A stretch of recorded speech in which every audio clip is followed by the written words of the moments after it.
こんにちは、テリーです。こんばんは、ゆっくりです。ご視聴ありがとうございます。ありがとね。さて前回は様々な動物の像があった地図41枚目が埋め終わりました。次の地図を埋め切れば久々に長方形達成です。それはそれとしてほんと目差がないわね。だいぶ偏ってるんですよきっと。多分次の地図に3箇所くらい固まってるんだと思います。そこの2頭の羊が×と表現してるわよ。さて、バイオーム表についてはいつも通りの固定値です。地図の方はここまで埋めて、各種バイオームがどんな広がり具合なのかつかめてきた感じです。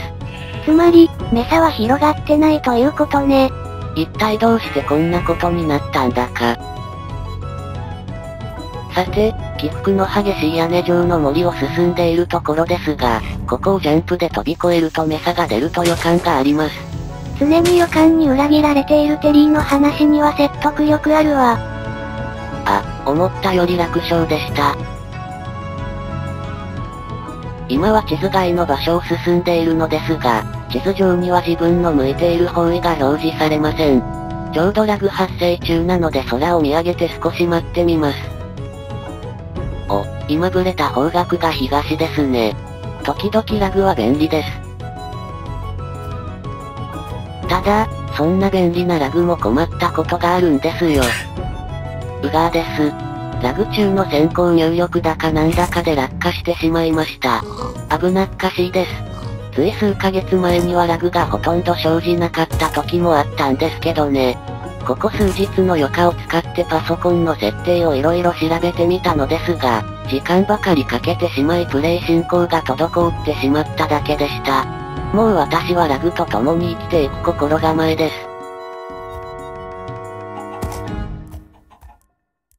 ふおー。鶏が宙に浮いてます。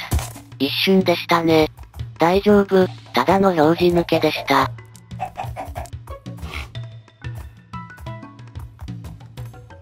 うお、これはくぐらないといけないトンネルっぽいですね。どう見てもゲートだけどね。エンダードラゴンでも楽々通れそうな巨大トンネルで、いい曲線してます。うお危ない。まあ、トンネルといえば罠がつきものですから。そんなにしょっちゅう引っかかっていられないですよ。お、二重構造トンネルとは珍しいですね。うおー。しっかり罠に引っかかってるじゃないの。罠がだんだん高度化されてきている気がします。さて、ちょっと下山ルートに苦戦しているところです。眼下には池があるし、これは飛び込めということなんでしょうね。だいぶ慣れてきて恐怖感が薄らいできたし、よいしょっと。せっかくお花畑があるのだからここは落下死しておかないと。それどこの死後の世界なんですか。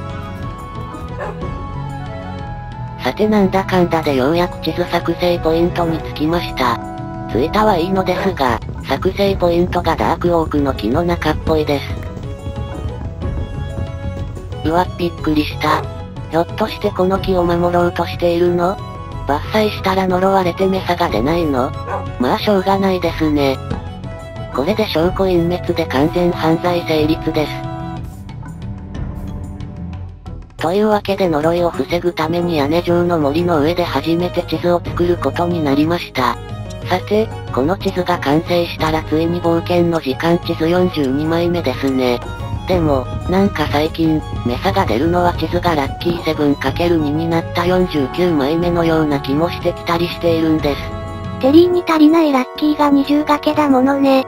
私の不運を補う効果2乗は効くはずです。さてこの位置調整用の地図の出番もここまでですね。あや、久々のロバですね。最近とんと見かけなかったです。一頭いたら数体はいてます。それから30秒ほど進んだところで、また久々のロバがいました。いない時は全然いないんですけどね。さらに20秒ほど進んだところで、一瞬また久々のロバがいたかと思いきや馬の擬態に騙されていました。まあ色合いが似てなくもないわね。さて、暗くなってきたので一寝入りして地図埋め再開しようとしたところなのですが。壊れた？素手で石を掘ってきた私の力が強くなりすぎていたようです。そんなわけないでしょ。ラグさんの新手のイリュージョンじゃないかしら。鶏がテンション高いんですが、今のが壺に入ったのかな。さて地図の北東の端に着きました。この隅っこには樹氷表現があるのですがそれは置いておいて、また船出しないとならなそうです。さて、黙々と一人寂しく海を埋めていたところなのですが。大雨か。急に暗くなった。天気が崩れると太陽がすっと消えるんですね。知りませんでした。想像しいから早くベッド使いたいところね。でもまだ夜は先みたい。あと少しでロバのところにたどり着くところなのですが、雷来た。一度でいいから帯電クリーパーを見たかったのですがチャンス到来です。どうでもいいけどこの企画で雪が降っているところを見るの初めてじゃないの？多分初めてですよ。地上に出てから雨降ったのほとんどないですから。まあ、帯電クリーパーのチャンスとはいえ滅多なことじゃ見れないのはわかっているんですけどね。でも期待せずにはいられません。鉄あった。結局ここでは2つの鉱脈が見つかり鉄鉱石が13個取れました。地図3枚分ですね。大きいです。何気に取りやすい場所にある鉄鉱石はなかなか見つからないんですよね。さてそこにおいでになるのは豚さんです。さあいでよ雷、現れよゾンビピッグマン。初でした。まあそんなもんよね。そして残念ながら日が暮れてきてしまいました。さすがに夜通し闇の中を歩き回るのは命がいくつあっても足りないので、帯電クリーパーは断念です。あら？でもよくよく考えると、夜の行動よりも帯電クリーパーの方が危険だったりしないかしら。さて、結局普通に地図埋めに戻ったところなのですが。なんとまた、峡谷の底に生えた木を見つけました。これでこの企画2カ所目ですね。せっかく珍しいものを見つける運はそこそこあるのにね。ひょっとして、メサがここまで見つからないというのは珍しいものなのでしょうか。さらに少し進むとお花畑の中にまた峡谷を見つけました。また何か見つかるんじゃないかと期待してついつい覗き込んでしまいます。多くの木がありますからこの辺りがバイオームの境目のようですね。うわぁ。何かに興味引くと周りが見えなくなるのかしら。さて、それからしばらく進んだところで、ようやくロバの群れの3カ所目を見つけました。今度は本物です。それにしてもロバを見つけると少しホッとするのはなんででしょうか。ロバさんたちはテリーに見つかって戦々恐々していそうね。さて、白樺の森を進んでいるところで、背の高いのを見つけました。ジャングルバイオーム以外の突然変異はちょくちょく見つかるんですけどね。さらにプレイを進めたところでまた鉄鉱石が露出してました。運が巡ってきたかな。この調子で見つかるなら存分に地図作っていけるわね。そしてまた少し進んだら、また鉄鉱石が。ひょっとしてやっぱりメサがしばらく見つからない前兆なのでしょうか。いや、そう思わせておいて鉄の備蓄たっぷりにさせておいてメサを出すという嫌がらせか。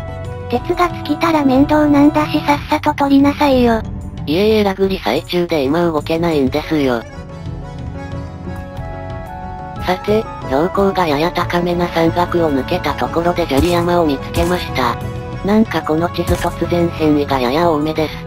もしかして地図後半戦でジャングルが見つかったらひょっとする？